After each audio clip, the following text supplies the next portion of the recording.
we get to settle down a bit and we not examine a record only of a party that has been working for this country. But tonight is a night that all of you who are in the hearing of my voice, whether you are here or whether you are online, have been anticipating, because you voted for a party, a Barbados Labour Party, to be your government 7 years ago. And now we are at that very important moment, a point in time 7 years on, just over 7 years on, that is not ordinary.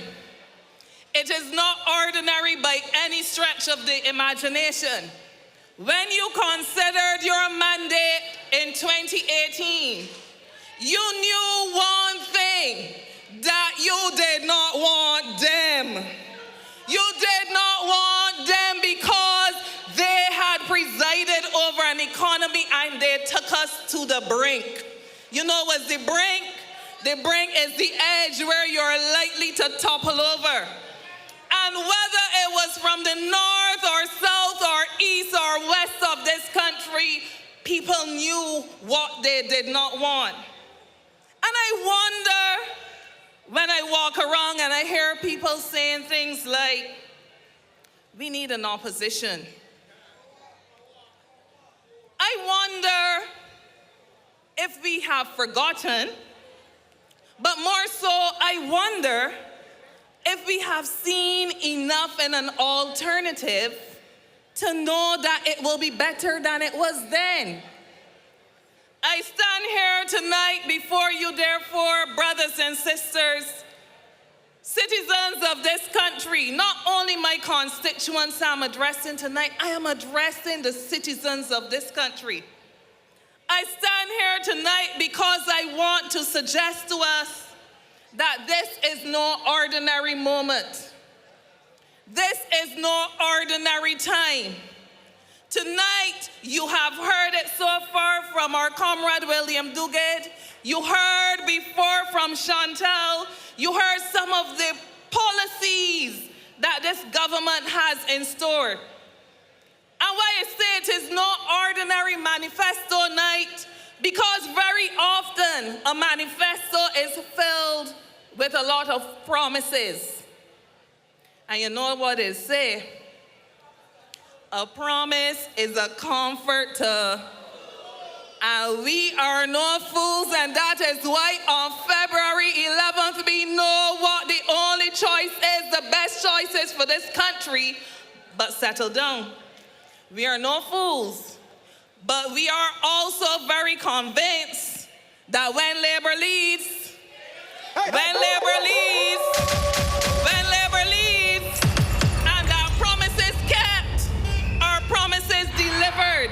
We spoke to you so far, we told you that over 70%, we're not perfect in our record, but over 70% of the commitments made to you under covenant by the Barbados Labour Party have been honored, and we stand here to present some more under covenant. It is instructive tonight that we are standing in Golden Square. Golden Square is fondly regarded as the birthplace of modernized labor in this country.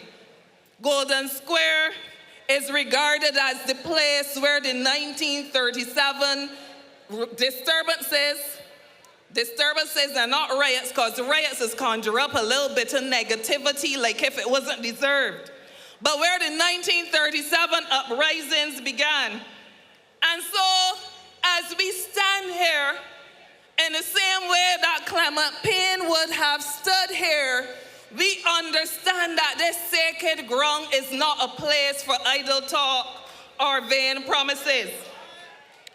Every time that Barbadians have found themselves at a crossroad, from Golden Square in 1937 to Golden Square in 2026, our people have understood what it means to choose dignity over despair, to choose fairness over fair, to choose justice over injustice. And tonight, as I speak to you you, not on record, but on what this government proposes to do to take labor higher in this country. That is what you're going to be listening to. Golden Square, my friends, is not just a landmark. Golden Square is a reminder to us of who we are. Of who we are and of what, therefore, we must stand for. And tonight, as my colleagues will come to you to speak, we're speaking about covenant. A covenant built on trust. So, when you get this document, the first page I want you to turn to, the page that speaks labor, is page 19. And you will see a heading in red: jobs, jobs, jobs. I want to hear you. Jobs, jobs. When labor leads, Barbados succeeds. And let me go there. Now, my colleagues in the parliamentary group, they very often, I will tell you, get annoyed at me. Because when they are into bragging about 6.1% in unemployment being the lowest figure ever, I am there sitting down in my corner and my face is like, we only want work. We want work that is decent work. We want work that pays a decent wage. We want work that allows our people to be able to go home to their families and see the benefit of the 40 hours that they were in a workplace. We want work that uplifts. We want work that does not exploit. So to us, 6.1% is not all. And that is why we moved for a minimum wage. A minimum wage that took the average citizen in stores from $6.25 per hour to $10.71 today. And we will not stop there, because on page 19, where you see jobs, jobs, jobs, it speaks about a minimum wage that will move to a living wage. But we will not just stop there. One of the major transformations that we are going to see in a Barbados Labour Party term is the transformation to see a labor code.